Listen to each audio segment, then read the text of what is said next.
Well, hello, thank you for joining me today again on the Church History Trail. You're very welcome to the programme, and we're continuing here in Dundalk. We're actually at the Castletown old graveyard here near Dundalk. And of course, it was at Dundalk where Schomberg had his camp and also his winter quarters. And on the 7th of September 1689, General Schomberg pitched his camp a little to the north of Dundalk in County Louth on a low moist ground under great hills. Now, the general didn't intend to stay long, but instead used it as a staging post on his way to Dublin Castle. However, a shortage of supplies actually led to delays. Now, with the adverse weather and the camp turning into a quagmire, an epidemic of camp fever broke out, with the official death toll standing at 5,674 men, or in other words, 1/3 of the Williamite death toll, which is very strange when you think about it. These men weren't dying in battle, they were dying from disease in camp, and certainly no army can afford to lose that many troops. Now, while the Williamite army was suffering at Dundalk through disease and illness, James decided to lead his army out of Drogheda through Ardee, which is not too far away, arriving before General Schomberg's camp on the 21st of September 1689. And I'm going to show you what looks like a gravestone here, but it's, I believe this one is actually from an altar in a church. So I believe that's not actually a gravestone, but actually from an altar in the church, but obviously it's used as a gravestone. I think it's this one. I'm near enough sure it's this one. Very detailed, as you can see.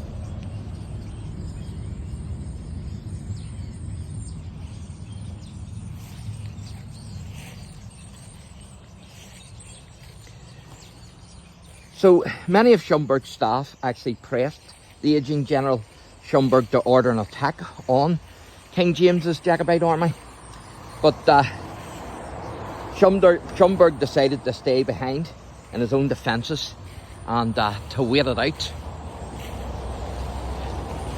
So this is excellent.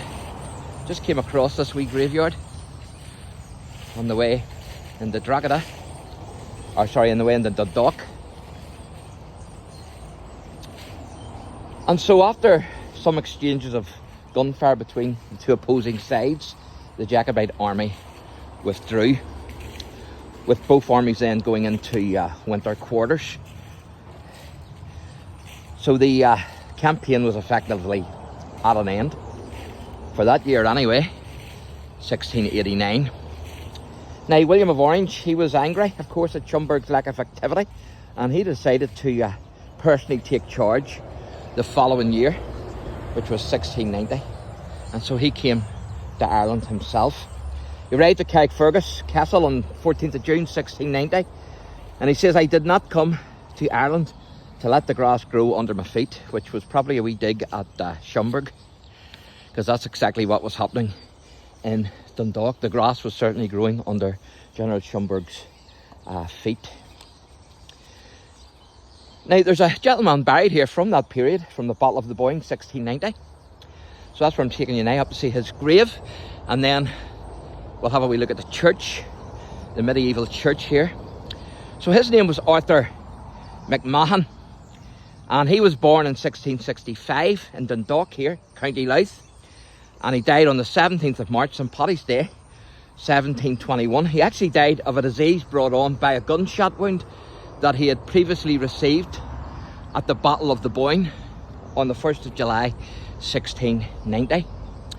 Now, Arthur was a cornet in the army of King James II, and he died at the age of 56. Now, cornet it's a military rank in the army, not a musical instrument, of course.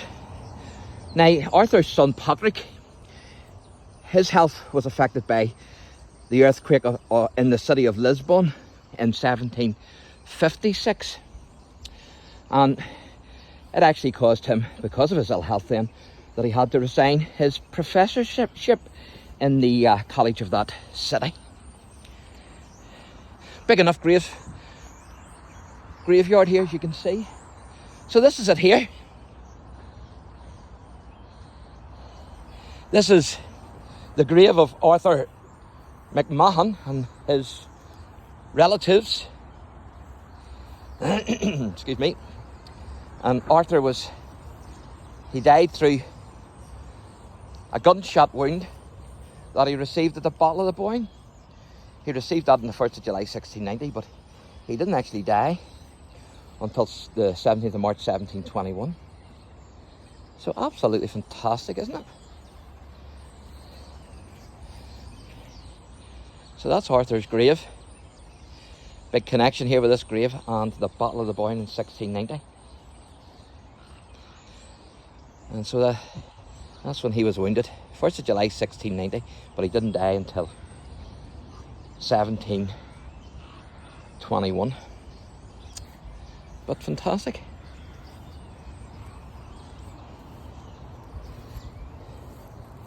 Hard to make out the writing, but it gives you a bit of the family history. I've already shared some of what it says with you. So this is the church, and this church actually dates from the 12th century.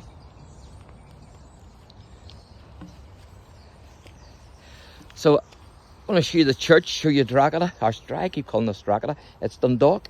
Show you the church, show you Dundalk from up here, at least what we can see of it. And then we'll wrap this wee video up.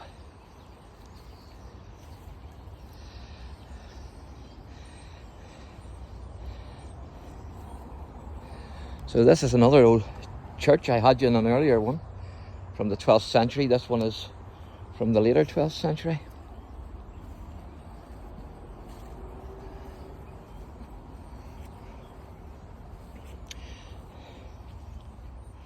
And this was used as a graveyard up until the 19th century. I think it was about 1880 something, if I remember rightly. And then the new one was opened.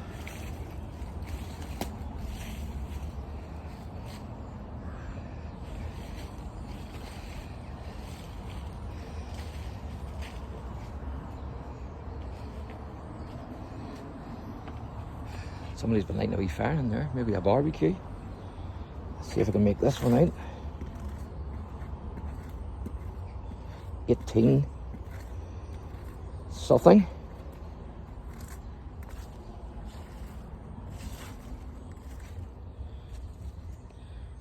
Second of November, I think it is.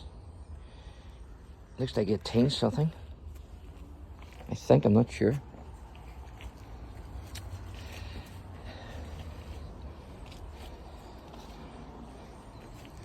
So great to have these connections, isn't it, with our history.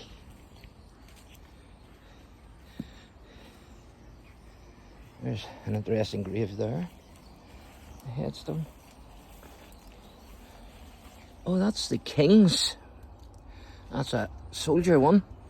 There's a Private F. Callahan, the King's Liverpool Regiment, 24th of June 1919, age 21. That's a nice one, isn't it? The King's.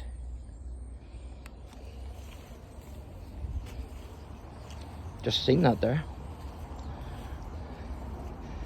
So I'll let you see the other side of the church here, and I'll let you see part of Dundalk. But certainly great to have that gentleman Arthur, who was a Jacobite, and he's buried there. Died through wounds that he received 1st of July 1690 at the Battle of the Boyne. Fantastic.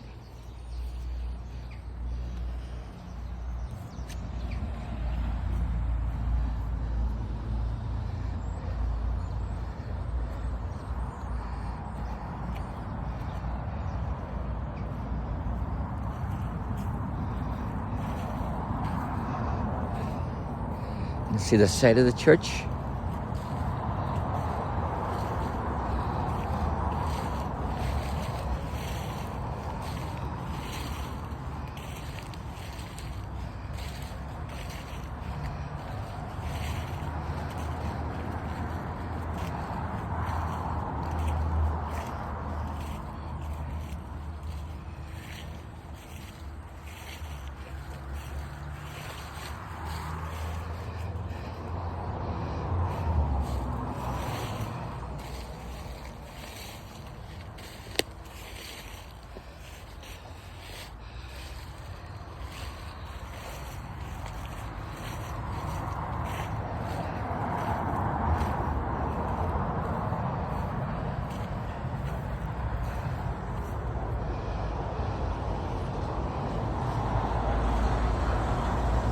Not sure where that's a castle or a church there.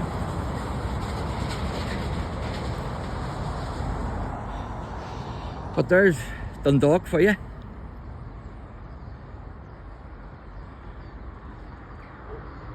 And of course, that was at Dundalk where Schomberg had his headquarters. So thanks for watching, and God bless.